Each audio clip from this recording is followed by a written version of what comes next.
সবাইকে সুইডেনের হিম সন্ধ্যার শুভেচ্ছা। আমি আসলে বক্তব্য দিতে অভ্যস্ত নই, কিন্তু যে কয়েকটা কথা বলতে চাচ্ছি যেটা আসলে অনেকেরই জানা উচিত, যে গণজাগরণ মঞ্চ এবং এটার পেছনের প্রেক্ষাপট নিয়ে আজকে অনেক ধূম্রজাল আছে বা অনেক অনেক রকম ভাবছেন বা অনেক অনেক কথা বলছেন।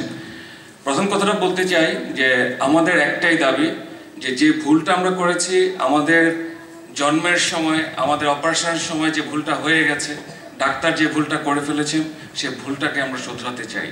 এবং সেই ভুলটা যখন আমরা শোধরাতে পারছি না বলেই 42 বছর ধরে আমরা অনেক অন্যায় দেখেছি, অনেক হত্যাকাণ্ড দেখেছি, দুর্নীতি দেখছি, বিভাজন দেখছি। আমরা মনে করি এই 42 বছর আগে যে অপারেশনটা হয়েছিল ওটাকে যদি আমরা আবার নতুন করে অপারেশনের মাধ্যমে ঠিক করতে পারি, চিকিৎসা করাতে পারি, তাহলে এই ব্যাধিগুলো থেকে আমরা বেরিয়ে আসতে পারবো। আর আরেকটা বিষয় যেটা আমরা নতুন প্রজন্ম মনে করি, যে প্রবাসীরা যারা আছেন আজকে এখানে, আপনাদের অনেক বড় দায়িত্ব আমাদের দেশের মানুষের যে চাওয়াটা, মুক্তিযুদ্ধের যে চাওয়াটা ছিল, স্বাধীন বাংলাদেশের যে চাওয়াটা ছিল, মুক্তিযুদ্ধের চেতনার যে চাওয়াটা ছিল, সেটাকে একটা যৌক্তিক পর্যায়ে নিয়ে যাওয়ার জন্যে আপনাদের ভূমিকা রাখার যথেষ্ট সুযোগ আছে এবং সেই সুযোগটা আপনারা কাজে লাগাবেন।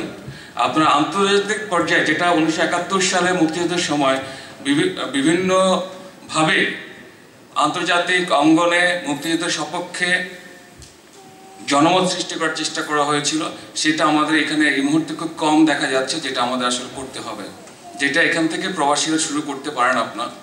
আরেকটা জিনিস হচ্ছে, আমরা নতুন প্রজন্মের লোক হিসেবে চিন্তা করে ভাবি এবং বিশ্বাস করি যে আমার দেশের দলাদলি কখনোই বিদেশের মাটিতে হতে পারে না। আমার দেশের দলাদলি বলতে আমি যেটা বোঝাই সেটা হচ্ছে আওয়ামী লীগ বিএনপি বলে বিদেশের মাটিতে কিছু আসতে পারে না।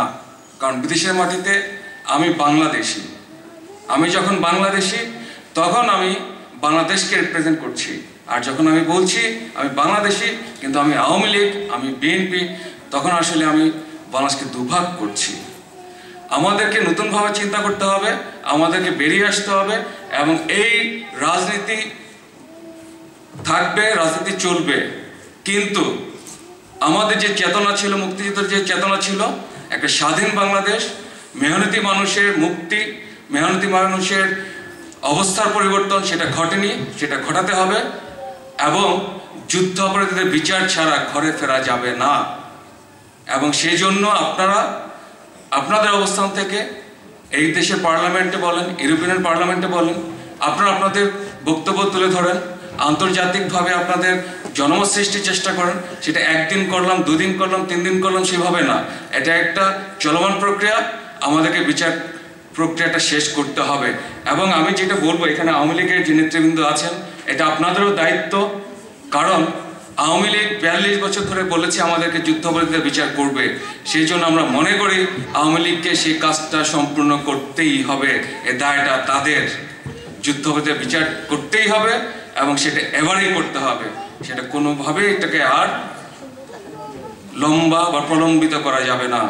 এবং জামাত শিবির আলবদর বা আল শামস বাহিনী গঠন করে 1971 সালে যেভাবে বুদ্ধিজীবীদেরকে হত্যা করেছে, ঠিক সেইভাবে কিন্তু এখন হত্যাযোগ্য তারা আবার নতুন করে শুরু করেছে এই গণজাগরণ মঞ্চ 5 তারিখ থেকে শুরু হওয়ার পরে।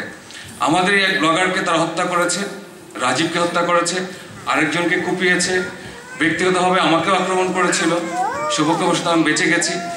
এইটা কিন্তু তাদের ধারাবাহিক প্রক্রিয়া, এই প্রক্রিয়াটা চলছে এবং এই প্রক্রিয়াটা থেকে কখনোই তারা বেরিয়ে আসবে না যতদিন পর্যন্ত আমরা তাদেরকে নিশ্চিহ্ন করে দিতে পারি। জামাত শিবির একটা ব্যাধি এবং জামাত শিবিরকে নিষিদ্ধ করা এবং যুদ্ধাপরাধীদের বিচার করাটাই আমাদের একমাত্র চাওয়া। সবাইকে ধন্যবাদ।